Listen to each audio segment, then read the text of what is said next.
Selamat sore, perkenalkan saya Mutiara Samanta, NPM 20 10 01 34 11 16 4. Saya akan menjelaskan siklus nitrogen dan daur nitrogen. Nitrogen ini merupakan unsur senyawa yang sangat berpengaruh bagi makhluk hidup. Namun, sayang, nitrogen tidak dapat langsung digunakan oleh makhluk hidup, namun harus dikonveksikan oleh makhluk hidup. Apa itu siklus nitrogen? Mungkin teman-teman ada yang tidak tahu, dan saya akan menjelaskan apa itu siklus nitrogen. Siklus nitrogen, suatu proses konversi senyawa yang mengandung unsur nitrogen menjadi berbagai macam bentuk kimiawi yang lain. Proses penting pada siklus nitrogen: mineralisasi, nitrifikasi, denitrifikasi. 1. Amonifikasi, proses penguraian amonia menjadi N2. 2. Nitrifikasi adalah proses pembentukan asam nitrat dari amonia. Yang ketiga, nitritasi adalah proses pembentukan asam nitrit dari amonia.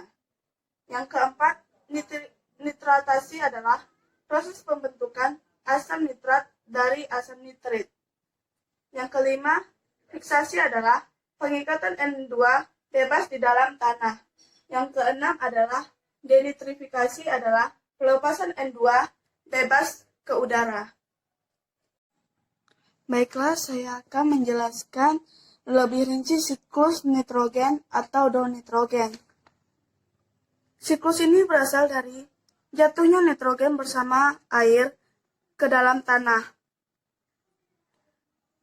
Ini nitrogen tidak dapat langsung diambil oleh tanah,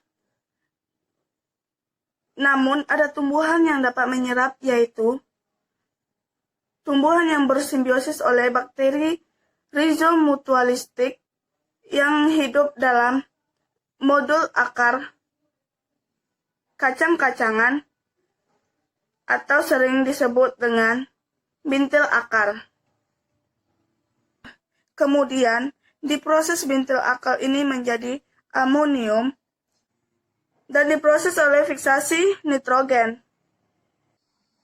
Setelah difikasi, nitrogen yang telah amonium ini diubah lagi menjadi bakteri nitrisasi atau antronomat menjadi nitrat, dan proses ini yang disebut dengan nitrifikasi, dan di mana nitrat ini merupakan unsur yang dapat digunakan oleh tumbuhan yang akan digunakan untuk fotosintesis sehingga dapat langsung digunakan, dan proses ini disebut asimilasi.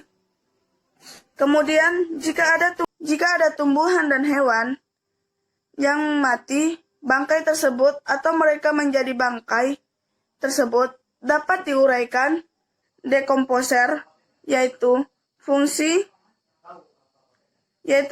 dan bakteri. Hasil uraian tersebut akan menjadi amonium, sehingga akan kembali berulang atau dapat melakukan pendauran ulang kembali. Proses terakhir adalah nitrat menjadi nitrogen bebas oleh bakteri definitasi. Kenapa? Karena nitrat yang masih tersisa dalam tanah ini oleh tumbuhan dan hewan yang akan kembali ke atmosfer atau nitrogen bebas dan berulang terus-menerus. Baiklah teman-teman, mungkin itu saja video yang dapat saya berikan kepada teman-teman. Mungkin masih banyak yang salah, tetapi saya mohon maaf karena saya masih belajar dan perdana juga ya. Semoga bermanfaat bagi teman-teman. Sekian, terima kasih. Selamat malam.